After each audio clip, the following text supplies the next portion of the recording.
Hey basketball fans, Harrison Graham here from Chat Sports with another edition of NBA Now, breaking down the Celtics' new look roster today. Kyrie Irving's out, Al Horford's out, Scary Terry is in Charlotte. It's a new look Boston Celtics team in a lot of areas. Of course, their brand new point guard, Kemba Walker, the prize free agent they got this offseason. He comes in to replace Kyrie. You still got Jaylen Brown, Jayson Tatum, Enes Kanter, who you brought in as well. These are your surefire starters, in my opinion. I think these four guys will be penciled into the starting lineup pretty much every game this year, despite possible injury, of course. I think these will be your surefire starters, starting with Kemba Walker. He's kind of the face of this team now, the veteran guy that they brought in, entering his 30-year-old season, signed that max contract to replace Kyrie Irving after he took off for Brooklyn. Coming off a career year in Charlotte in which he really broke out, had a major season, will provide some leadership as well for a young and emerging team, group of young guys trying to take that next step in the NBA. Take a look at that season he had last year. 25.5 points, grabbed 4.5 boards, dished out 6 assists. Decent three-point shooter. I think that number will go up on a better Boston team. He was more of a volume guy in Charlotte, so the efficiency numbers should improve in Boston for Kemba as well. So he's your new point guard. I want to ask you guys a question. How far will the Celtics go in the playoffs next season? Because a lot of people think, this team got worse. You lost Al Horford, you lost Kyrie. Kemba's good, but he's not Kyrie. But could these young guys get back to that form from a couple of years ago? I want to ask you guys, how far will the Celtics go in the Eastern Conference playoffs next season? Second surefire starter here, Jaylen Brown, entering his fourth season in the NBA. Didn't take another jump like he did between his first and second year. A couple of years ago, he really had that breakout season where he averaged 14.5 points. Last year, the three-point shooting dipped a little bit. Points per game dropped by about 1.5 points. You kind of wonder, does Jaylen Brown have another level? You feel like Jayson Tatum, who we'll talk about in a minute, does have another gear. Is Jaylen Brown, is this who he is? Is he just this guy that we saw last season? You know, the numbers the last couple of years pretty similar. You dipped in a couple of areas there. Field goal percentage was the same. Obviously, the three-point shooting dipped a little bit. But is the guy you saw on the left the best of Jaylen Brown? I think it's a fair question to ask. Obviously, he'll have more responsibility with Kyrie Irving gone and Terry Rozier no longer part of this team, but Jaylen Brown, I think he's more of your third or fourth guy on a contending team, but I do think he is a surefire starter for the Celtics, is a very good defender. He should have an impact on this team. Jayson Tatum, look, he's the guy you're hoping becomes that superstar. Efficiency dipped last season, had that breakout rookie season. The points went up last year, but again, not at the same efficiency clip. He's expected to be an all-star, if not this next season. I mean, with Kyrie gone, he's expected to take a lot of the scoring load. Him and Kemba Walker, your two primary offensive players. Could he be better off without Kyrie Irving? We saw what this guy did in the playoffs a couple of years ago when Kyrie was hurt. All these young guys played really well. Jayson Tatum averaged 18.5 points. Good efficiency there, over 47% from the field.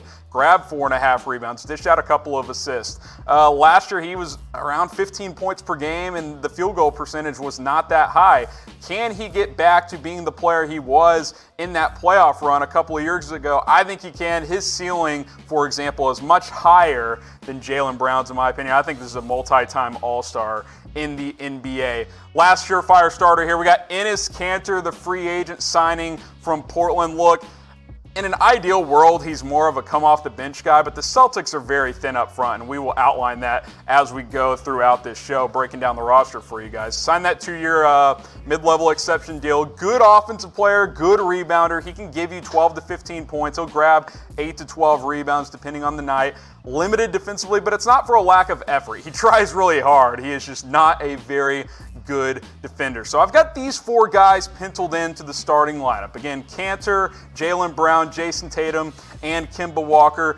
Give me your Celtics starting five. I've got a couple of guys I'm getting to here in a second that could be that last guy in the starting lineup, but I want to hear from you guys. Who is your starting five for the Celtics entering next season? And while you're thinking about that, while you're commenting that, also subscribe to us here on Chat Sports. You guys love the NBA, you love the Celtics, you want us to keep making these videos, we need you to subscribe. Get us to 150,000. We're almost at 133K. We zoomed past 130K. We want to zoom past 140. We want to get to 150,000 subscribers before the NBA season starts. It gives you roughly 2 months. Tell a friend, might help us get there. YouTube.com/chatsportstv. Hit that big red button right below the video on your screen right now. So who could be that last fifth starter or a sixth-man candidate? Gordon Hayward certainly is a candidate for either of those two spots. He started slow last season. I think the expectations were a little too high coming off that gruesome leg injury from the year before. But we saw late in the season signs of Utah Jazz Gordon Hayward. He started to score the ball better. He's shooting more efficiently down the stretch. The Celtics are certainly hopeful he returns to that all-star level that we saw in Utah. You look at his last 4 years. Last year, not great numbers. Of course, 2 years ago, broke his leg in the season opener. But those 2 years prior where he was the man in Utah, especially that 2016-17 season, 22 points, 5.5 boards, dishing out 3.5 assists, he became an all-star player. And he doesn't have to be the top guy here. You've got Kemba, you got Tatum, you got some other young pieces who can contribute. If he can be your fourth type of option and get close to what he was in Utah, I think the Celtics would be very happy about that. So he is in line to possibly be that fifth starter, if not a sixth man. Also, Marcus Smart, the other guy who is a candidate for one of those. He improved his jump shot last season, which I think is a very big deal because he plays defense hard. He's a glue guy. He's kind of that junkyard type of guy he'll guard any position basically on the floor. He does whatever it takes, makes the winning plays for a team, but he wasn't a good shooter. Now he is a pretty good three-point shooter. I think he is the ideal sixth man in today's NBA, and that's why, for me, he is this team's sixth man. You look at the numbers he brings, he's never going to be a 15, 16 point per game type guy. I think he can get to that 11, 12 points off the bench, especially on this year's team. He needs to score a little more with Terry Rozier gone, but that three-point number, if he can stay around 36, maybe push 37, 38%, that's a very good number for him with everything else he brings. He can distribute as well. I like him as the Celtics sixth man, but I'll ask you guys, who should be the sixth man for the Boston Celtics? Should it be Gordon Hayward? Should it be Marcus Smart? I just think Marcus Smart brings more value off the bench with his energy, his defensive tenacity. He can space the floor now with his shooting, and he can run that second unit point guard. So I would have Gordon Hayward getting into that starting five, but type G for Gordon Hayward, type M for Marcus Smart. And again, this is what I think the starting five will be. It'll be Kemba, Jaylen Brown, Gordon Hayward, Enes Kanter, and Jayson Tatum with Marcus Smart plugging in as that sixth man. But let me guys know what you guys think in the comments below. Sliding now to key bench players, Shimi Ojale, kind of been lost on the roster his first couple of seasons in the NBA. He's a creative offensive player, versatile defender. I think he'll get more opportunities this season. This roster has thinned out a little bit. Again, Terry Rozier not there anymore. I think he can play guard, he can play forward. I think he'll get more minutes this year. When he has played well. He needs to become a better outside shooter. I like what he brings defensively. I think Shimi Ojale could be a key part of this Celtics team this year. You also got Daniel Theis. He's going to play an even more important role. You don't have Al Horford. You lost Aron Baynes. I think he needs to fill that Aron Baynes hole that was left behind because you need bigs off the bench, and the Celtics don't have a lot of them. He's a big who can shoot threes, almost 40% last year.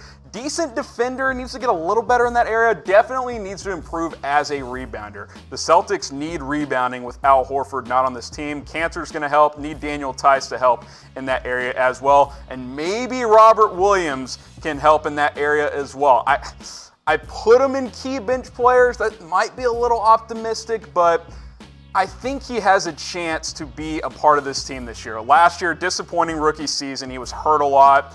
The problem with Robert Williams, and this is why he slipped in the draft a couple of years ago, very talented on both ends of the court, but work ethic is a legitimate question mark. How much work does this guy want to put in to be a good player? I'm not sure I have the answer to that question. We're going to find out this year because there's minutes to take at the center spot for the Celtics. Robert Williams III is going to have an opportunity to get minutes on this basketball team.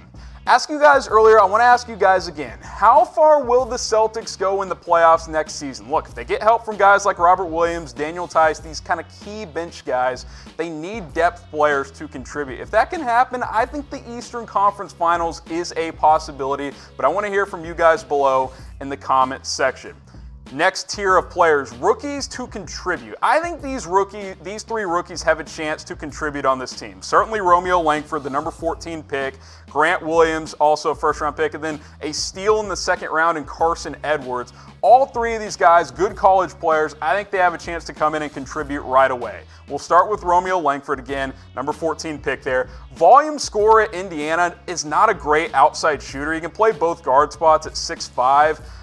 Has the body to be a good defender, did not commit to it in college very much. You see that a lot, though, from one-and-done freshman players. They're really there to just score points and get to the NBA. So I think he can develop into a decent defender. If he can improve his outside shot, be a decent volume guy off the Celtics bench this year, I think he'll have some value as a rookie. Grant Williams.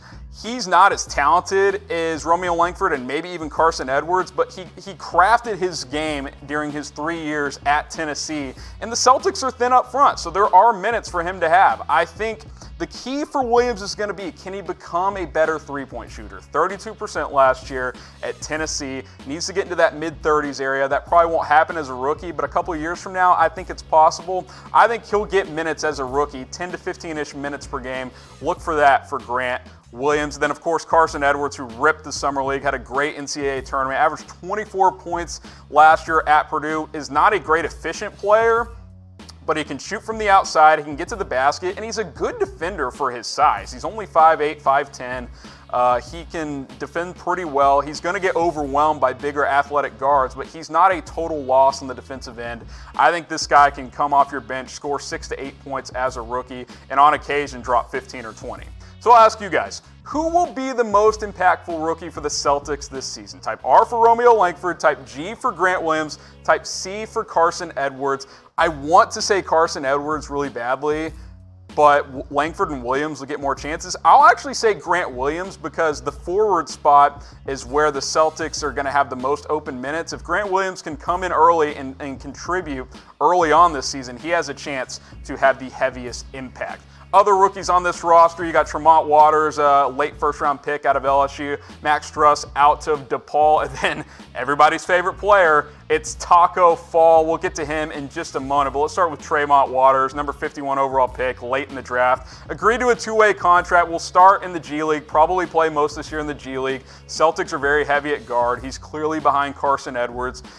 Basically, if you're on a two-way, you can spend 45 days on the team's active roster, so he'll mostly play in the G League, but he can score, he can distribute. I think he has a chance to develop into a J.J. Barea type of player down the line. Going to take him a couple of years, though. Max Struss, the player out of DePaul, averaged 20 points per game last year at college. Undrafted free agent, also agreed to a two-way deal. Same deal.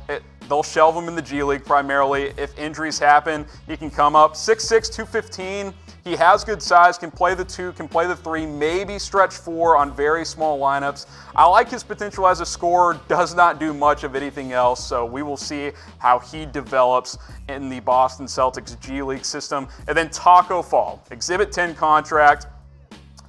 Could get promoted to a two-way if one of those other two guys does not stick around in Waters and Struss. Is he ever really going to be a factor in the NBA, though? Look, we all love this guy. He's 7'6", 7'7", whatever he is. He was a sensation in the Summer League. But the reality is he doesn't fit today's NBA. He gets gassed after about 5 minutes. So I'm going to ask you guys this. Will Taco Fall play in 5 games this season? Just 5. 5 games. Type O for over, type U for under. I know there's some Celtics folks out there. They think he's the next Kevin Garnett. That's fake news. Not going to happen. Will Taco Fall play in 5 games this season? I hope he does because it'll be entertaining, but I would type my U for under. These guys are just happy to be on the team, right? Brad Wanamaker, he came over from Europe last year. Actually played fairly well when he got minutes for the Celtics, but don't expect him to play much. Only when injuries pop up will he get a chance. And then Javonte Green as well. He's been in Europe for a couple of years, played his college ball at Radford, can score a little bit, doesn't give you much else, especially on the defensive end. These guys are just happy to be on the team. Maybe Green gets a roster spot, I'm not sure. Wanamaker should be on the 15-man roster, but he will not play very much. All right, before we get out of here, it is National Rum Day. What's your adult beverage of choice? I actually like rum. I'm a big Coke and rum guy. That's my non-beer adult beverage of choice. Typically, I'm a beer guy, but if I'm going mixed drink, give me a rum and Coke. I'm a big fan of those, but I want to hear from you guys in the comment section. What is your favorite adult beverage? And we'll see you next time.